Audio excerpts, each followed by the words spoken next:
On the 21st of September, 1327, the cold stone walls of Berkeley Castle in England silently witnessed one of the most brutal murders in the history of European monarchy. A man of 43 years, with a graying beard and eyes that no longer carried the brightness of earlier times, lay on an improvised bed in one of the cells. His wrists and ankles bore deep marks from chains. His face was marked by humiliation and suffering. This man, born to royalty and educated to rule an empire, was now nothing more than a forgotten prisoner. His name was Edward II of the Plantagenet dynasty, until just a few months before, King of England. In the middle of the night, two men entered his cell. They brought with them a medieval instrument of torture, a red-hot iron. What followed was a murder so horrifying, so symbolically cruel, that it would echo through the centuries. The deposed king was immobilized, and a horn tube was inserted into his anus. Through this tube, the red-hot iron was thrust, burning his internal organs without leaving visible marks on the outside. His screams were muffled by pillows. The next morning, the former king's body was found lifeless, his face contorted in a final mask of unbearable agony. The official cause of death: natural causes. This is the most well-known, most dramatized, and most shocking version of Edward II's death, a story that has become almost legendary, evoking the supreme horror of a tyrant punished in a way that reflected his supposed sins, in this case, his alleged homosexual relationships. But is this what truly happened that night at Berkeley? To understand this historical enigma, we must go back in time and explore the complex and tragic life of this controversial monarch. Edward was born on the 25th of April, 1284 in Caernarfon, Wales, the fourth surviving son of the feared King Edward I, known as the Hammer of the Scots, and Eleanor of Castile.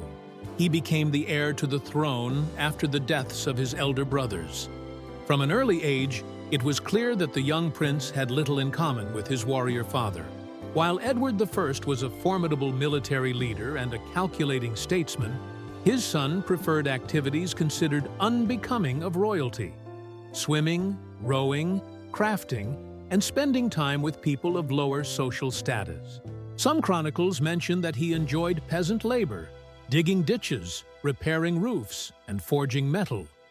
This rejection of chivalric ideals by Edward infuriated his father.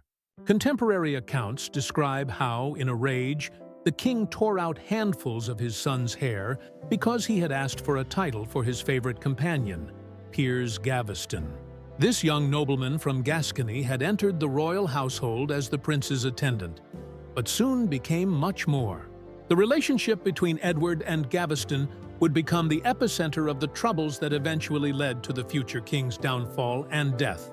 When Edward I died in 1307, his son, at 23 years of age, ascended the throne as Edward II. One of his first acts was to recall Gavston, whom his father had exiled, and to grant him the powerful title of Earl of Cornwall, traditionally reserved for members of the royal family. Worse still, in the opinion of the nobility, the new king gifted Gavston the royal treasures he had inherited, and even allowed him to carry St. Edward's crown during the coronation ceremony, an unheard-of privilege for anyone outside the royal bloodline. The exact nature of the relationship between Edward II and Gavston has been debated by historians for centuries. Contemporary chroniclers used ambiguous language, noting how the king loved him beyond all measure and formed with him a covenant of constancy, binding himself with a bond of indissoluble love. Some historians argue this reflected the chivalric ideal of strong male friendship. Others, however, point to later chroniclers who were more explicit. For example, a bishop in 1334 accused the late Edward of sodomy, the medieval term for homosexual acts. Regardless of their relationship's true character, Edward's behavior with Gavston was politically disastrous. In 1308, The king married Isabella of France, daughter of the powerful King Philip IV, in a standard diplomatic arrangement for the time. During the wedding celebrations, however, Edward paid all his attention to Gavston, ignoring his new wife. Worse yet, according to reports, jewels that Edward had given Isabella as a wedding gift ended up in Gavston's possession. The humiliation suffered by the Queen, who was only 12 years old, was never forgotten. The English nobility, led by the king's cousin Thomas, Earl of Lancaster, demanded Gavston's exile. Edward acquiesced, only to bring him back soon after. This cycle repeated several times, until, in 1312, the barons captured Gavston and summarily executed him, stabbing and then beheading him at the roadside. Edward, devastated, swore revenge, but was compelled to make temporary peace with the noble murderers. Edward's reign was marked by further calamities. Militarily, he suffered a humiliating defeat by the Scots at the Battle of Bannockburn in 1314, losing territories seized by his father. As a ruler, he proved incompetent, allowing the royal treasury to be squandered. Politically, after Gavston's death, he repeated his error by elevating another favorite, Hugh Despenser the Younger, to extraordinary power. The Despensers, Hugh father and son, soon became the true rulers of England, using their sway to amass lands and riches, destroying their foes through executions and confiscations. Queen Isabella, now an adult and relegated to a minor role, developed a deep hatred for the Despensers and, by extension, for her husband. The breaking point arrived in 1325, when Isabella was sent to France on a diplomatic mission. There, she refused to return as long as the Despensers remained in power. Making matters more explosive, the Queen became the lover of a powerful exiled baron, Roger Mortimer, who had escaped the Tower of London and vowed to overthrow Edward and his favorites. In September 1326, Isabella and Mortimer invaded England with a small army. To Edward's shock, nearly all the nobility and people welcomed them as liberators. The king and the Despensers fled westward, but were captured. Hugh Despenser the Younger was subjected to an especially brutal public execution. Dragged by horses, hanged from a gallows 15 meters high, and taken down before death, castrated, his genitals burnt before his eyes, disemboweled with his intestines burned while he was still conscious, and finally beheaded. His head was displayed on London Bridge. Edward was forced to abdicate in favor of his 14-year-old son, Edward III, in January 1327. Initially kept in relative comfort, he was transferred to Berkeley Castle in April under the guard of Thomas Berkeley and two men named John Maltravers and Thomas Gurney. His captivity gradually grew harsher.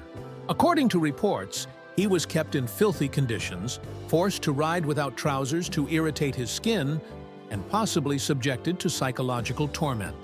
The apparent goal was for him to die of natural causes, sparing Isabella and Mortimer the burden of direct blame. Yet Edward proved remarkably resilient. When it was clear he would not die as quickly as hoped, and rumors of rescue began circulating, a fatal decision was seemingly made. On the 21st of September, 1327, Edward II was allegedly murdered. And so we arrive at the heart of this story. What truly happened that night at Berkeley Castle? The most famous version, the red-hot iron through a horn tube, first appeared in chronicles decades after the fact. The most prominent of these was written by Geoffrey Le Baker around 1350, describing in horrific detail how Edward was killed in a way that left no external mark but caused unbearable pain inside. However, many modern historians question this narrative. They argue that the story of the red-hot iron emerged as propaganda, likely during Edward III's reign, who eventually executed Mortimer and imprisoned his own mother. The tale would serve to further demonize his father's murderers and make a symbolic connection between the manner of death and the king's alleged sexuality. Some scholars claim that if Edward was murdered at all, A more conventional method, such as suffocation with pillows, would have been far likelier, since it too leaves no visible traces. Others go further and question whether Edward really died that night. An extraordinary alternative theory emerged in 1333, when a mysterious letter, known as the Fieschi letter, was delivered to King Edward III. In it, an Italian priest named Manuele Fieschi claimed to have heard the confession of the real Edward II years after his supposed death. According to this account, the king had escaped from Berkeley Castle, with a dead porter's body displayed as his own. Edward then allegedly traveled through Europe, eventually becoming a hermit in Italy. This theory gained traction when, in 1338, a man called William the Welshman appeared at the imperial court in Koblenz, claiming to be Edward II. Most historians view these claims skeptically, but a few respected scholars consider that Edward may have, in fact, survived. What we do know for certain is that a royal funeral for Edward II was held in December 1327 at Gloucester Cathedral, where his elaborate tomb can still be visited today. The body, whoever it belonged to, was embalmed, making it difficult to identify signs of trauma. After taking power in 1330, Edward III executed Gurney and forced Maltravers into exile, holding them responsible for his father's death. The story of Edward II's brutal death, true or not, had a profound impact on English culture. In the late 16th century, Christopher Marlowe based his play Edward II on these events, portraying the king as a tragic victim of his own passions and political cruelty. Although Marlowe did not explicitly depict the method of murder in his text, stage productions often included the scene with the red-hot iron, cementing it in public imagination. The case of Edward II is especially significant as it marks one of the first formal depositions of a crowned English monarch, setting a dangerous precedent followed in later centuries by Richard II, Henry VI, and others. The idea that a king could be deposed by his own people fundamentally challenged medieval concepts of divine royal authority. Moreover, the lasting association between Edward's sexuality and his tragic end established a narrative that would be repeated through history, that transgressive sexual behaviors among rulers inevitably lead to political catastrophe. This theme persisted in European culture for generations, shaping the reputation of other monarchs, such as James I of England and Henry III of France. Regardless of how Edward II truly died, by the brutal red-hot iron, by more conventional means, or perhaps even escaping to live in obscurity, his story remains one of the most dramatic illustrations of the conflict between personal desire and royal duty, between individuality and the ruthless necessities of medieval rule. Nearly 700 years later, Edward's tomb in Gloucester Cathedral still draws visitors, captivated by his tragic tale. The eternal image carved in his alabaster effigy shows a serene and majestic king, with no sign of the torturous end tradition assigns to him. This contrast between the stone dignity of the monument and the horror of the legend may be the most fitting epilogue for a king whose life was defined by contradictions. A monarch who held absolute power, but ended his days as the most powerless of all.